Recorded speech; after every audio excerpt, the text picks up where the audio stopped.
Son las 6 de la tarde con 11 minutos, 614-187-7252. Le digo, continuamos en esta transmisión especial desde el Tecnológico Monterrey, en la Escuela de Negocios, con esta inauguración de los laboratorios de finanzas. Y bueno, tengo el honor de tener frente a mí al doctor Horacio Arredondo. Él es decano de la Nacional Escuela de Negocios y también de GADE Business School. ¿Cómo estás? Bienvenido, doctor. Buenas tardes. Muy bien, Juan Carlos. Muchas gracias por la invitación. Oye, pues platícanos, inauguración de este laboratorio de finanzas. ¿Qué te ha parecido lo que has visto, doctor? No, a ver, la verdad estamos muy emocionados.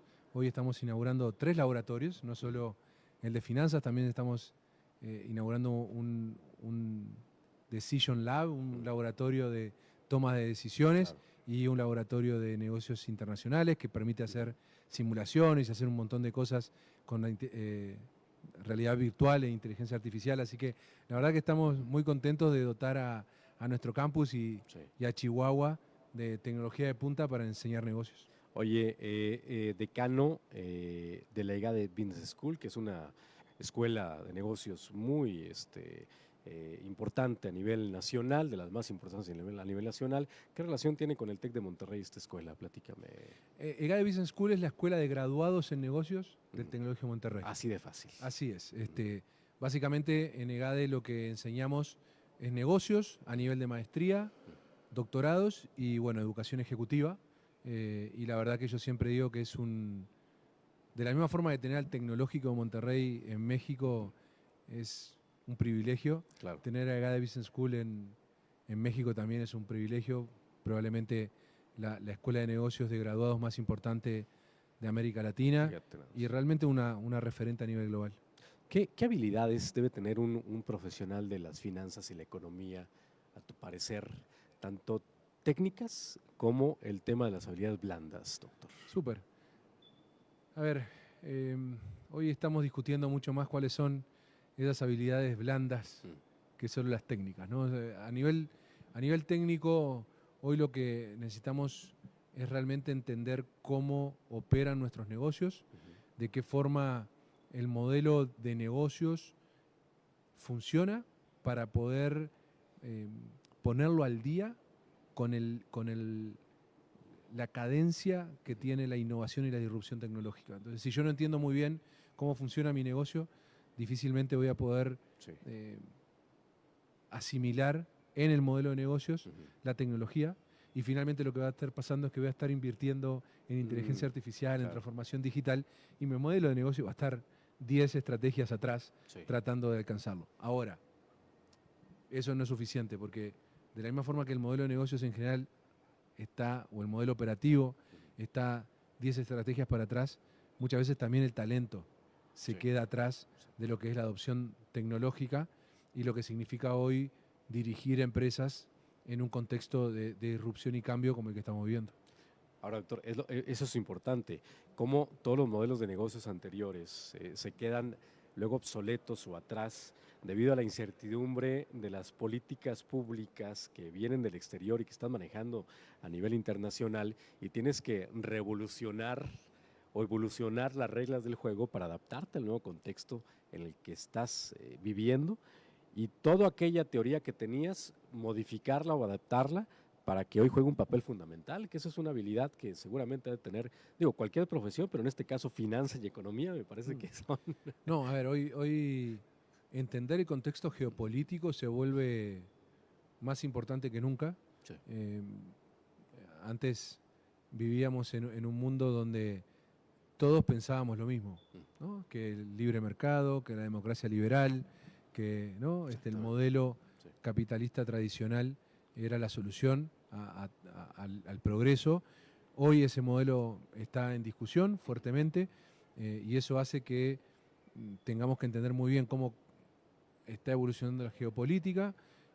También creo que y esto es algo que nosotros en el Tecnológico de Monterrey, en la Escuela de Negocios y en EGADE Business School ponemos muy al centro, también entender que el capitalismo, podríamos decir tradicional, ese que básicamente buscaba solo la utilidad para el accionista, ha quedado obsoleto y hoy en día buscamos otro tipo de modelos. Hoy hablamos mucho de capitalismo consciente, tenemos un centro dentro del Tecnológico Monterrey en capitalismo consciente, es el Centro de Empresas Conscientes en realidad, pero al final del día lo que estamos viendo ahí es, hoy la empresa necesita generar progreso más allá de generarle riqueza únicamente a su accionista, porque si no, no se hace sostenible. Es integral para los colaboradores, tiene que haber un beneficio para todos para que sea sostenible. Doctor, pareciera que el tema económico y financiero pues es más pesimista que optimista, y en estos tiempos de incertidumbre yo estoy viendo, te digo, más ese pesimismo en todos lados de no recuperación, inclusive de cuestiones de desaceleración económica en todos lados. ¿Cómo es ese equilibrio en el futuro economista que se está formando aquí en el TEC de Monterrey, en EGADE también, por supuesto, para que las finanzas y la economía pase de un tema de esperanza a no un tema de pesimismo? Y ahí quiero meter la realidad contra lo que quiero que pase, ¿no? Súper. Quisiera que pasara. Muy buena pregunta, Juan Carlos. Mira, a ver, primero que nada, sí es súper importante la esperanza. Nosotros en el TEC creemos mucho en la esperanza. Creemos que México tiene todas las condiciones para ser un país muy pujante, pero realmente eso implica tomar decisiones difíciles. A ver, dado el contexto que estamos viendo hoy, por suerte ya vemos un poquito más lejos una posible recesión de Estados Unidos, más allá de la toma de decisiones que pueda tener el gobierno de Estados Unidos, y eso nos pone un poquito, se ha revisado un poquito al alza las proyecciones de crecimiento de México, pero siguen siendo crecimientos del 2%. Y eso es exiguo si queremos no sé, nuestra generación tener un México realmente a puertas de ser un país desarrollado. Eso requiere que crezcamos al 4% por los próximos 15 años, y eso implica hacer tareas hacia adentro, ¿no? Eso implica obviamente política pública, pero también implica apuesta del empresario por la innovación, por el encadenamiento productivo, por la complejización de las cadenas de valor, que obviamente implican inversión, pero que en el largo plazo es lo que realmente necesitamos si queremos tener un país que, bueno, si uno sigue proyectando, hoy México ahí oscila entre el 10, entre la economía del mundo 10ª, 11ª, por ahí. Aproximadamente, sí. Si seguimos creciendo al 2%, no vamos a ir al 16, 17. Exactamente. Entonces, si realmente queremos estar en el top 10 del mundo, que lo podemos hacer por tamaño de mercado, por proximidad geográfica con un mercado como Estados Unidos, por un montón de elementos, tenemos que apostar por la innovación, tenemos que apostar por la complejización de nuestras cadenas de valor, tenemos que apostar por el talento, y tenemos que trabajar con el gobierno para que finalmente entendamos que los negocios significan progreso. O sea, sin negocios no hay progreso. Totalmente de acuerdo, doctor. ¿Te parece que este bajo crecimiento, no solamente de México, de varios países, son producto del fenómeno de la entrada del presidente de los Estados Unidos al escenario mundial, o México ya llevaba esa dinámica de bajo crecimiento? A ver, tuvimos años muy buenos, tuvimos años donde esta promesa del nearshoring, que yo creo que sigue siendo válida, tuvo como una sobreponderación en los escenarios que planteábamos. ¿Se exageró para tu parecer? No, a ver, yo creo que para ese contexto, en ese momento, no fue exagerado, ¿no? Pero también creo que en algún momento lo que sí sobreponderamos, creo yo, fue cuál iba a ser la respuesta, porque lo que estamos viendo hoy no es nuevo. O sea, la salida de China, de cierta forma, de lo que son las importaciones de Estados Unidos, no es nuevo. O sea, empezó con Trump 1, se siguió profundizando con el presidente Biden, y ahí es donde nosotros dijimos, bueno, el nearshoring lo vamos a capturar todos nosotros. Claro. Y eso creo que sí fue un poquito optimista, además, del más o menos el 8% del porcentaje de importaciones que perdió China a Estados Unidos. hemos capturado un 2%, Vietnam capturó Apenas. otro 2%, Ujú. lo cual no está mal, porque Sí. también uno piensa, hey, en un mundo de mayor riesgo las empresas diversifican, Ujú. entonces hubiera sido medio Sí. arriesgado Ujú. suponer que ese 8% se iba a venir para acá, Ujú. siendo muy sincero, tomando en cuenta que también nosotros estábamos en la discusión, o estábamos en la discusión en ese momento, de una incluso eventual reforma constitucional, Sí. que, ¿no? O sea, todas esas cosas afectan a la credibilidad del país, ¿no? Sí. Entonces, creo que seguimos siendo muy atractivos, Ujú. Sí. seguimos siendo un destino para las inversiones muy interesante. No nos tenemos que olvidar, y a veces nos miramos a menos, de que de verdad somos una potencia eh, Así es. productiva, Así es. ¿no? En muchas industrias, Ujú. y ahora eso lo tenemos que llevar al siguiente nivel.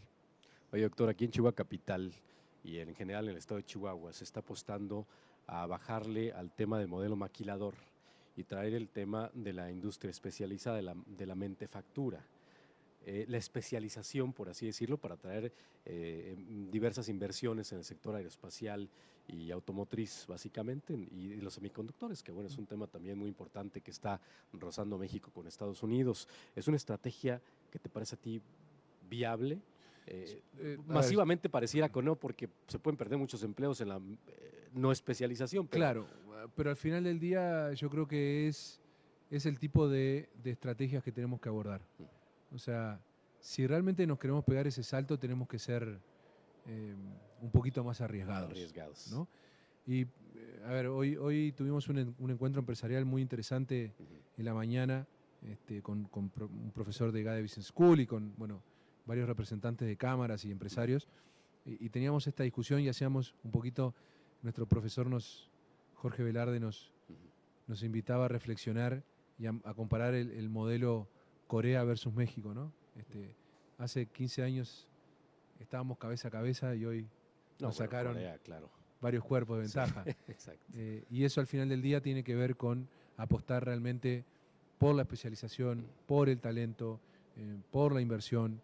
Y por eso que hablábamos de la complejización. Entonces, yo creo que vamos a seguir siendo, yo te diría que no es abandonar la maquila, sino que es una maquila mucho más inteligente. Ok.